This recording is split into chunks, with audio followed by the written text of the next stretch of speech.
Is your Ninja Espresso brewing lukewarm or cold coffee?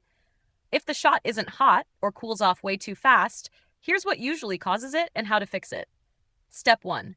Let the machine fully preheat. Don't start your brew until the lights stop pulsing or the display is steady.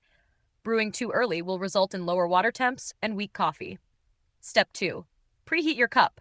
Hot water hitting a cold mug will drop the temp instantly. Run a quick hot water cycle into your cup before brewing. It makes a big difference.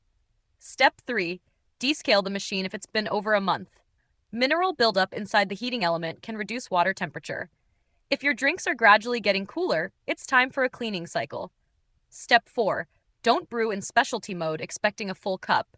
Specialty mode uses less water and isn't as hot as classic or rich. Switch to those settings if you want a full, hot brew. Step 5. Check the ambient temperature and power supply. Very cold rooms or voltage drops can lower brew temps. Make sure the machine isn't sitting near a cold window or draft. Still brewing cold? It could be a heating element or thermostat issue. Ninja support link is in the description if you need next steps. If this helped, subscribe to No Filler Fixes for more fast appliance guides. Got another issue? Drop it in the comments. We might feature it next. Thanks for watching, and enjoy your coffee.